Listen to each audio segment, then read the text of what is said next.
है गया के गरुआ प्रखंड का दुब्बा गांव। प्राचीन काल से ही यहाँ भगवान बुद्ध की देवी के रूप में पूजा की जाती है। इसके पीछे कई कारण बताए जाते हैं। ग्रामीणों का कहना है कि इस गांव से बहुत सारी बेशकीमती मूर्तियां निकला करती थीं, जिस पर चोरों की नजर होती थी।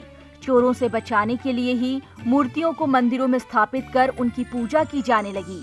वहीं कुछ लोगों का कहना है कि अंधविश्वास की वजह से लोग भगवान बुद्ध को देवी मानकर पूजते हैं। माना यह भी जाता है कि भगवान बुद्ध जब बोध गया से पहला प्रवचन देने के लिए सारनाथ पहुंचे थे, तो वे इसी किले में एक रात रुके थे। उसके बाद उनके शिष्यों ने उनकी कई प्रतिमा बनवाई थी। ऐसा प्रतीत होता है कि सालों बाद वह किला जमीन में समा गया और गढ़ में तब्दील हो गया। देवी के रूप में बुद्ध को पूजने को लेकर जब हमने ग्रामीणों से बात की तो उन्होंने क्या कहा, आप भी सुनिए। तो हम लोग मूर्ति यही देवी थान पूज रहे हैं, देवी माई के नाम से चढ़ा रहे हैं, दूध घी दवा। हम लोग तो और कुछ नहीं करते हैं, यहाँ मुर्गा मुर्गी तो नहीं करता है, यहाँ दारू फारू नहीं यहाँ चढ़ता है। तो देवी माँ के जहाँ बाबा के रूप में यहाँ ये सब नहीं चढ़ता है, लेकिन हम लोग पूजा पाठ वही देवी माई के नाम से हमारे बापे दादा दादा परदादा करते आए, हम लोग भी कर रहे हैं। नहीं, ऐसा नहीं लगता है कि मतलब हम भगवान दूसरे संप्रदाय के हैं, हमारे समुदाय में देवी और वो पुरुष को सीधे महिला के रूप में तब जो आते हैं ना और जनानी आए तो टीक दी सिंदूर कर दी। हाँ, औरतों का है, हम लोग के नहीं है।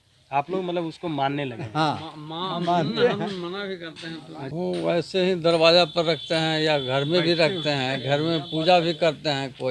कोई जैसे स्तूप जैसा है तो उस पर बैठने उठने का भी काम करते हैं। यही सब तो है। आप लोग तो जान रहे हैं भगवान बुद्ध को, तब भी लोगों को बताते नहीं? बताते हैं लेकिन लोग मानती नहीं है। लेडीज लोग है सब उसको जैसे किसी से टिक टाक देती है, पूजा करती है। पर हम लोग बहुत साफ सफाई भी किए थे कि ना ये बुद्ध की मूर्ति है भाई, आप लोग पूजा इसको सिंदूर टिकुली मत कीजिए। मुख्यमंत्री नीतीश कुमार भी दुब्बा गांव में स्थित गढ़ और मंदिर को देखने आए थे।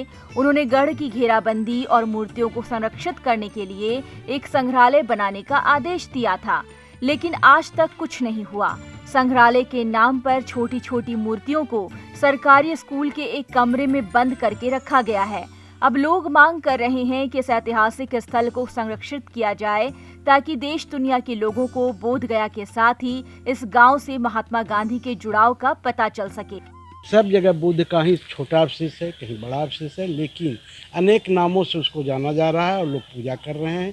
कोई उस पर मुर्गा काट रहा है, तो कोई खस्सी काट रहा है, तो कोई कुछ चढ़ा रहा है, कोई बतासा चढ़ा रहा है, तो कोई लड्डू चढ़ा रहा है। इस प्रकार से यहाँ काम हो रहा है। हाँ, संरक्षित करें तो बहुत लाभ होगा और कम से कम इस क्षेत्र का विकास होगा और गरीबी मिटेगी।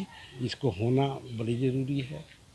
बौद्ध धर्म के लोग भी यहाँ आते हैं? हाँ, बोध गया से आते हैं बौद्ध धर्म के लोग और अपना पूजा पाठ करते हैं, जाते हैं। ऐसे इसको कार्तिक पूर्णिमा को बौद्ध महोत्सव मनाया जाता है, उसमें सब आते हैं, पूजा करते हैं। बता दें कि गया जिले के गरुआ के नशीर गांव में ब्रह्म स्थान पर ब्रह्म बाबा के साथ मुकुटधारी बुद्ध की पूजा की जाती है। वहीं गरुआ प्रखंड के दुब्बा गांव में भगवती स्थान में भगवान बुद्ध की पूजा देवी के रूप में हो रही है।